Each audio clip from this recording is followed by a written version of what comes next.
कक्षा द्वादश के सभी भाई बहनों को मेरे तरफ से शुभकामना। कल हम लोगों ने पढ़ा था आपेक्षिक वैद्यशीलता, रिलेटिव परमिटिविटी। रिलेटिव परमिटिविटी का मतलब ये हम लोगों ने देखा था कि 2 पॉइंट आवेश को हवा में रखने पर जो फोर्स है उसी दूरी पर यदि हम जल में या किसी अन्य मटेरियल में रख दें तो फोर्स हमेशा से क्या हो जाता है, कम हो जाता है। तो ये देखा गया है उस जो फोर्स को कम करने वाला मटेरियल है उस सभी तरह के मटेरियल को एक नाम दिया गया permittivity, relative permittivity. Relative permittivity का मतलब यह है कि वह फोर्स से एयर में फोर्स से उसकी क्या करते हैं, तुलना करते हैं कि एयर में 2 पॉइंट के बीच लगने वाले फोर्स और उस मटेरियल में लगने वाले फोर्स की तुलना करते हैं तो मटेरियल में फोर्स हमेशा से क्या हो जाता है, कम हो जाता है। इसको हम देख सकते हैं हम एग्जाम्पल के तौर पे कि मान लीजिए हमने हवा में 2 पॉइंट आवेश रखा r दूरी पर, तो उस 2 पॉइंट के आवेश के बीच लगने वाला फोर्स हमने निकाल लिया।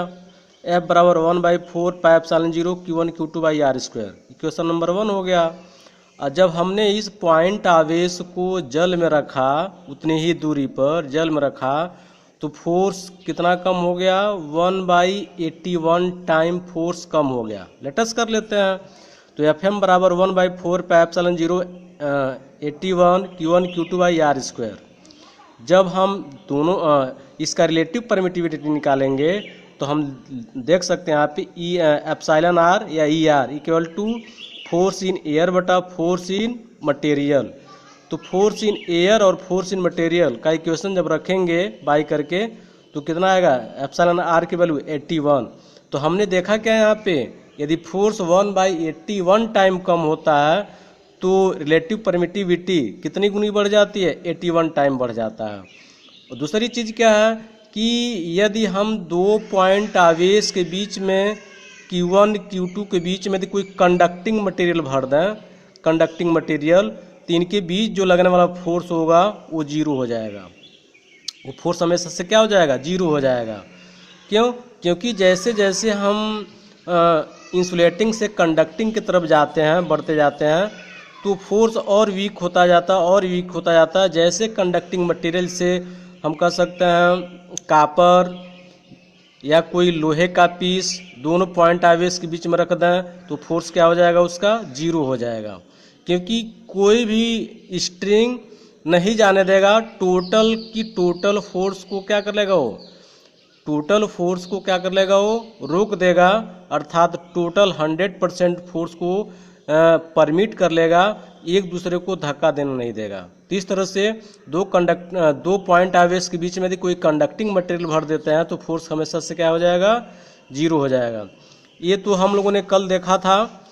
नेक्स्ट हम लोगों का है रेखीय आवेश घनत्व। रेखीय आवेश घनत्व में लीनियर चार्ज डेंसिटी, मतलब वस्तु के आकार के आधार पर, मतलब हम वस्तुओं को कितने प्रकार से हम चार्ज दे सकते हैं। तो ये 3 प्रकार से हम चार्ज दे सकते हैं, क्योंकि वस्तु की जो बनावट होती है 3 तरीके से हो सकती है। केवल लाइन में हो सकती है जिसको हम रेखी कह सकते हैं, मतलब किसमें लंबाई हो, चौड़ाई और ऊंचाई के नाम पे क्या हो, 0 हो। दूसरी चीज़ क्या है कि मोटाई के नाम पे 0 हो और केवल उसके पास लंबाई चौड़ाई हो, जैसे प्लेन शीट हो गया, सरफेस हो गया। तीसरी चीज़ क्या है कि आयतन, आयतन में भी हम चार्ज दे सकते हैं। लंबाई, जिसके पास लंबाई हो, चौड़ाई हो और ऊंचाई हो, उसको हम आयतन कह सकते हैं। तो पहला वही है रेखीय आवेश घनत्व, मतलब जो भी वस्तु पे हम चार्ज देंगे वह लीनियर होगा, मतलब वह केवल लंबाई होगा उसके पास, चौड़ाई और ऊंचाई के नाम पे क्या होगा, वो 0 होगा। तो वही देख सकते हैं यहाँ पे डीजल, यदि हमारे पास कोई छड़ है, लेटस कर सकते हैं, ये मान लीजिए छड़ है और एल लेंथ का है, तो डीएल लेंथ पे चार्ज कितना, डी क्यू, इसका छोटा सा लेंथ लिया गया है। डीएल लेंथ पे चार्ज कितना है, डी क्यू है, तो यूनिट लेंथ पे चार्ज कितना आएगा, D Q upon D L आएगा, यानी lambda equal to D Q upon D L. या पूरे लेंथ हम लेते हैं, पूरे एल लंबाई पे चार्ज कितना है, क्यू है, तो यूनिट लेंथ पे चार्ज कितना आएगा, lambda equal to Q upon L, ऐसे दिखा सकते हैं। तो रेखीय आवेश घनत्व का सिंबल क्या है, lambda, lambda equal to Q by L या lambda equal to D Q upon D L. इसको हम ऐसे भी लिख सकते हैं D Q equal to lambda D L, ये भी हम इसको लिख सकते हैं। दूसरी चीज़ क्या है, कि रेखीय आवेश वितरण के कारण किसी बिंदु पर हम फोर्स भी निकाल सकते हैं, इलेक्ट्रिक फोर्स निकाल सकते हैं।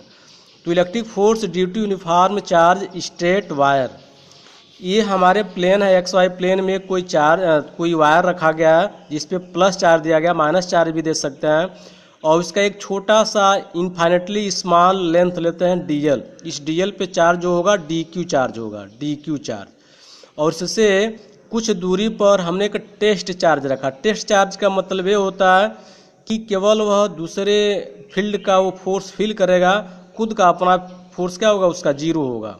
तो ये केवल फील करेगा और न कि ये अप्लाई करेगा। जैसे यहाँ पे एक पतला सा तार है, मूल बिंदु से इसकी दूरी अलग अलग है, इसका डिस्टेंस क्या है, जो डीएल लेंथ की वजह से जो चार्ज है D Q R dash vector R dash, और जो टेस्ट चार्ज है उसकी डिस्टेंस क्या है, वेक्टर आर है। इन दोनों के बीच का डिस्टेंस आएगा vector R minus vector R dash.